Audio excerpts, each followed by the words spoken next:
Student, welcome to online class.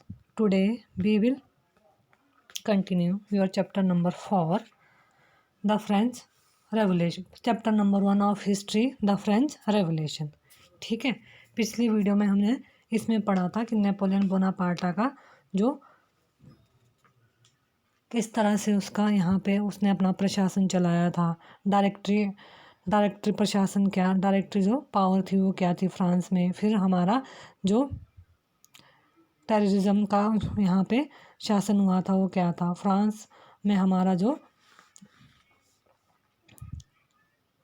Democratic था, हमारा गणतंत्र की वहाँ पे डेमोक्रेटिक की जो स्थापना हुई थी, ये सब हमने पिछली वीडियो में पढ़ा। आज की वीडियो में हम पढ़ने वाले हैं वुमेन्स रेवोल्यूशन। क्या महिलाओं के लिए भी क्रांति जरूरी थी? जो वुमेन रेवोल्यूशन है, महिलाओं ने क्रांति की थी, उसके बारे में हम इस वीडियो में पढ़ने वाले हैं। इसमें टॉपिक पढ़ने वाले हैं। हमारा फर्स्ट टॉपिक क्या था इसमें?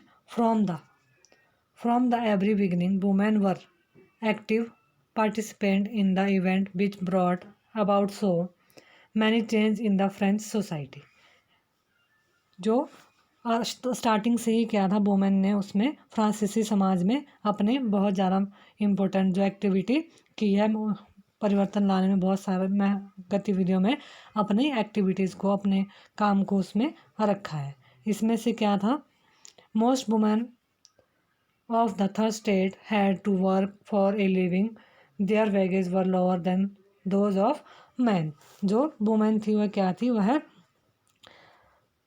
तीसरे स्टेट की जो वुमेन थी वो अधिक वुमेन्स थी, महिलाएं थी, वो अधिकतर क्या करती थी, जीविका निर्वाह के लिए काम करती थी, अपनी लाइवलीहुड को, इनकम के लिए काम करती थी। और वह कौन से काम करती थी? जैसे वह आर्ट एंड क्राफ्ट का काम करती थी, वीविंग काम का करती थी, कटिंग का काम करती थी, टेलरिंग का काम वगैरह करती थी। और क्या है, फ्रूट्स को मार्केट्स में सेल करने का काम करती थी।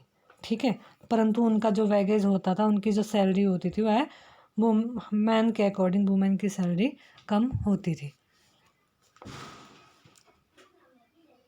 और जो वर्कर्स वुमेन थी, काम करने वाली जो वुमेन्स थी, उनको क्या है, काम करने के साथ साथ अपनी फैमिली की भी क्या है, उनका भी देखभाल करना होता था उनके लिए। जैसे कुकिंग द फूड, उनके रहने सहने, उनके घर के सारे काम काज, वो क्लॉथ वॉशिंग करना वगैरह सारा काम उनको करना पड़ता था। In order to discuss and voice their interest, women started their own political clubs and newspaper. और क्या है, महिलाओं ने अपने हितों के लिए, अपने फ़ायदे के लिए उन्होंने क्या है, अपने उस पर चर्चा की कि उनके लिए क्या खुद ही, और उन्होंने क्या पॉलिटिकल क्लब खोले और न्यूज़पेपर निकाले। One of their main demands was that womens must enjoy the same political rights as man. और उनकी जो डिमांड थी वह क्या थी, प्रमुख उसमें जो मांग थी उसमें थी कि वह उनको भी क्या है, जैसे मेंस को राइट दिए गए पॉलिटिकल राइट, वैसे वुमेन्स को भी मिलने चाहिए। और इसमें से जो इनके क्लब थी, ये लगभग उस टाइम पे, फ्रेंच रेवोल्यूशन के टाइम पे 60 क्लब जो है वो एस्टेब्लिश किए थे इन लोगों ने। और उनमें से जो फेमस क्लब था वो था society of revolutionary and Republican women. मतलब महिलाओं को भी सोशल और रिपब्लिकन, उसमें समाज में रिपब्लिकन, ये उनका क्लब का नाम था। ठीक है, और फिर उसमें क्या हुआ था, some laws were introduce to improve the position of women. और फिर महिलाओं के लिए क्या है,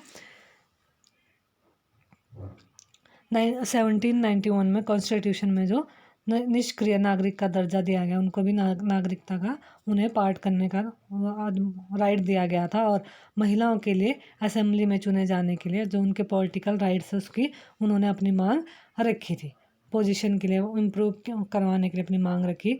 their struggle still continues in several part of the world. और उन्होंने अलग अलग पार्ट में, सेवरल पूरे वर्ल्ड में अपने राइट्स के लिए बहुत ज़्यादा स्ट्रगल किए, बहुत ज़्यादा उन्होंने क्या है, मूवमेंट्स वगैरह किए अपने राइट्स के लिए। और क्या हुआ, स्टार्टिंग के कुछ वर्षों में क्या हुआ कि उनके लिए कोई, उनकी महिलाओं के लाइफ में जो इम्प्रूवमेंट करने के लिए कुछ कानून पास किए गए। जैसे गवर्नमेंट जो स्कूल्स की एस्टेब्लिश किया गया, जिसमें क्या था, पिता उन्हें लड़कियों के लिए, जिसमें था गवर्नमेंट स्कूल में कि जो गर्ल्स चिल्ड्रन है उनके लिए भी एजुकेशन प्रोवाइड की जाए। ठीक है। फिर इसके बाद उन्हें क्या है, अब पिता उन्हें अपनी उनकी मर्जी, मतलब जो उनके पेरेंट्स हैं उनकी मर्जी के खिलाफ क्या है, शादी के लिए भी जैसे उनके लिए मैरिज के लिए भी लॉ बनाए गए कि वह अपनी इच्छा के आधार अकॉर्डिंग ही क्या है मैरिज करेगी। अगर वह अभी सेटिस्फाइड नहीं है मैरिज करने को तो वह मैरिज नहीं करेगी। ऐसे कलाकार बन सकती है, वह प्रशिक्षण मतलब वह क्या है ट्रेड प्रशिक्षण ले सकती है, मतलब ठीक है। ये सब व्यवसायिक जो शिक्षा वह ग्रहण कर सकती है, कुछ भी वह आर्टिस्ट बन सकती है, ऐसे ऐसे। फिर उनका जो स्ट्रगल्स है वो जारी रहा। और जो टेररिज्म का राज था के टाइम पे भी उन्होंने क्या है, टेररिज्म टाइम पे भी महिला ने क्लब को बंद करने और उनकी जो पॉलिटिकल एक्टिविटीज़ पर जो रोक लगाने के लिए, कंट्रोल लगाने का कानून लागू किया था। और कई जानी मानी महिलाओं जो बहुत फेमस जो वुमेन्स थी उनको क्या है अरेस्ट भी किया गया, और उनको उनमें से कुछ सम वुमेन्स को क्या है उनको फांसी भी दी गई थी, ठीक है। फिर क्या है, जो right to vote and same salary के लिए जो महिलाओं का स्ट्रगल है वह अभी भी कई देशों में अनेक देशों में चलता रहा। और बाद में उनकी जो 19वीं सेंचुरी में, 20वीं शताब्दी के अंत में और 20वीं सेंचुरी के स्टार्टिंग में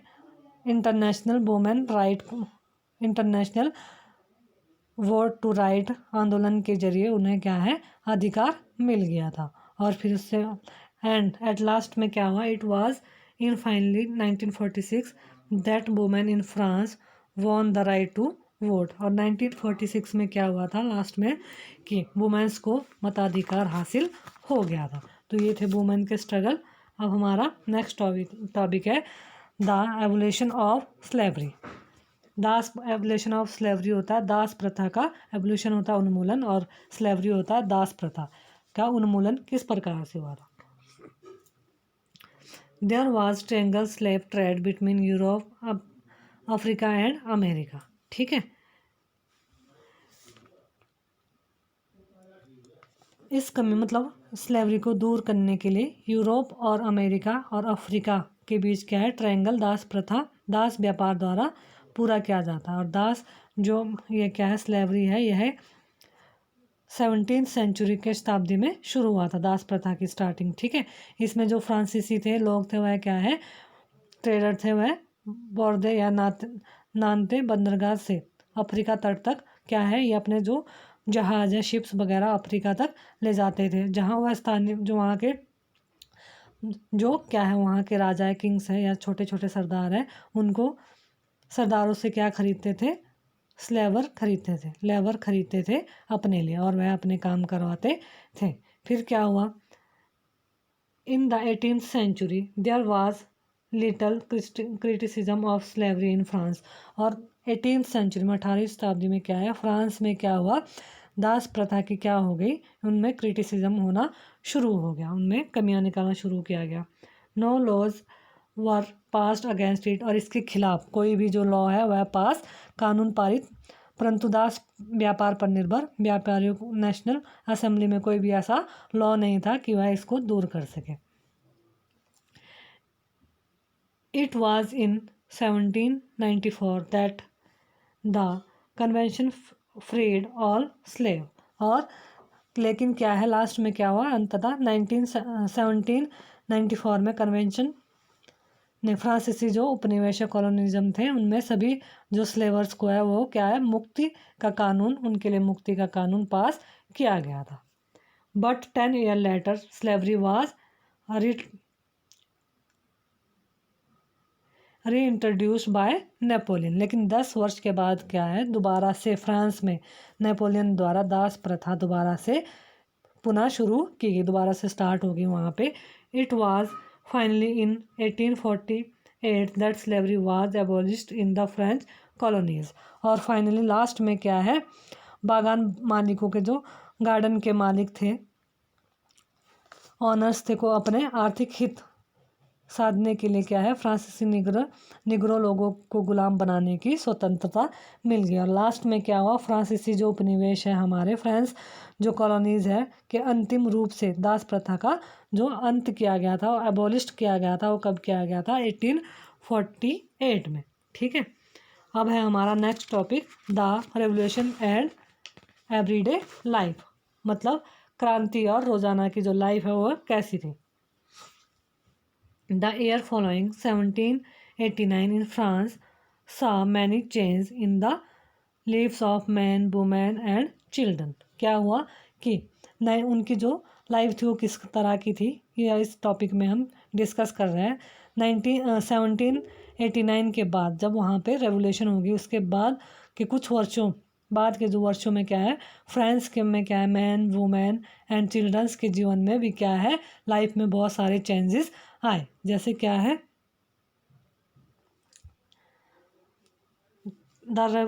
the revolutionary governments took it upon themselves to pass law that would translate the ideal of liberty and equality into everyday practices।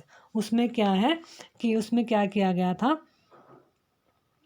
क्रांतिकारी जो गवर्नमेंट बनी थी उसमें कानून बना कि इंडिपेंडेंट और इक्वलिटी के आदर्शों को रोज़ाना की ज़िंदगी में उतारने का उन्होंने क्या किया, उसमें प्रैक्टिसाइज में लाया कि एवरीडे लाइफ में सबको क्या है, इक्वलिटी दी जाएगी, सबको समान समझा जाएगा, सबको क्या है, फ्री किया जाएगा। यह लॉ बनाया गया। One important law that came into effect was the evolution of censorship. और क्या है, वास्तव में 1789 में जो गर्मियों में जो सबसे महत्वपूर्ण कानून अस्तित्व में आया था, वहाँ गर्मियाँ थी, तो इम्पोर्टेंट जो लॉ वहाँ पे आया था, एस्टेब्लिश किया गया था, वह था सेंसरशिप की समाप्ति। वहाँ पे सेंसरशिप की क्या की गई थे, समाप्ति की गई थी। और जो एशियंट राजतंत्र था उनका, उसमें क्या है के अंतर्गत तमाम जो हमारी रिटर्न जो डॉक्यूमेंट्स थे और हमारी कल्चरल एक्टिविटीज़, बुक, न्यूज़पेपर, ठीक है, नाटक और किंग के सेंसर जो उनके जो राइट्स थे अधिकारियों द्वारा पास किए जाने के बाद प्रकाशित या मंचित किया जा, इसके बाद अधिकारियों के द्वारा प्रकाशित किया जाता था। लेकिन अब क्या हुआ, परंतु अब अधिकारों के जो राइट्स का उन्होंने घोषणा पत्र, उन्होंने जो डॉक्यूमेंट पास किया है उसमें भाषण के अभिव्यक्ति की स्वतंत्रता और नैसर्गिक अधिकार घोषणा कर दिया गया है। ठीक है, फिर क्या था, the idea of liberty and democratic right were the most important legacy of the French revolution. और ये जो आइडिया था इनका डेमोक्रेटिक राइट्स का और लिबर्टी का, स्वतंत्रता का, यह जो फ्रेंच रेवोल्यूशन की लेगेसी इम्पोर्टेंट क्या था, पार्ट था कि हमें यह अपने इसमें कंट्री में करना है, सबको फ्री करना है और डेमोक्रेटिक गवर्नमेंट यहाँ पे बनानी है। This separate from France to the rest of Europe during the 19th century. और जो फ्रांस है वह क्या है, 19th सेंचुरी में क्या हुआ, यह यूरोप से अलग पूरी तरह से हो गया था। ठीक है, अब है हमारा कंक्लूजन। लास्ट में हमारा जो सारांश है, इसका कंक्लूजन, निष्कर्ष क्या निकलता है। In 1804 Napoleon Bonaparte crowned himself emperor of France. 804 में क्या है, नेपोलियन जो बोनापार्टा उसने खुद को क्या, फ्रांस का किंग बना दिया, सम्राट जो घोषित कर दिया। He set out of conquer neighbouring European countries dispossessing dynasties and creating kingdoms where he placed members of his family. और उसने क्या किया, जो उसके पड़ोसी कंट्रीज़ थी, यूरोपीय देशों का की विजय यात्रा शुरू की, मतलब उनके ऊपर युद्ध करना शुरू किया जो कमज़ोर थे, और पुराने राजवंशों को हटाकर उसने क्या है, वहाँ के किंगडम्स को हटाकर वहाँ पे अपने फैमिली के, अपने ख़ानदान के लोगों को वहाँ की सत्ता और वहाँ के किंग बना दिया गया। Napoleon saw his roles as a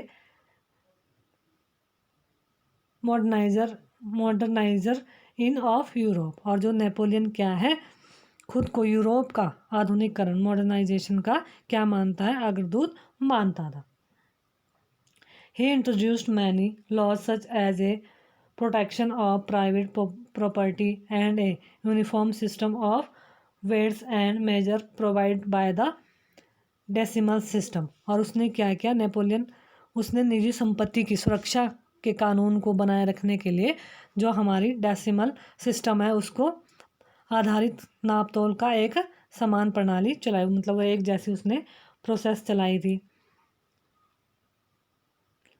Initially, many saw Napoleon as a liberator who would bring freedom for the people। और क्या है, शुरू में बहुत सारे लोगों को नेपोलियन मुक्तिदाता, मतलब उनको फ्रीडम का क्या लगता, मुक्तिदाता लगता था, और उससे जनता की स्वतंत्रता, उन्हें क्या है, लोगों को स्वतंत्रता दिलाने की उससे क्या थी, उनको उम्मीद थी।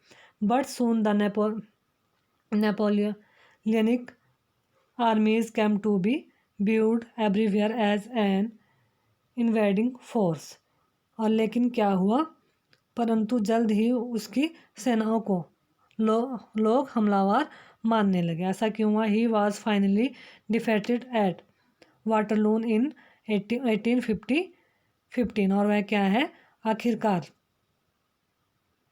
1815 में जो वाटरलू का वॉर हुआ था उसमें उसकी हार हुई। Many of his measures carried the revolutionary idea of liberty and modern laws to other parts of Europe had an impact on people long after Napoleon had left।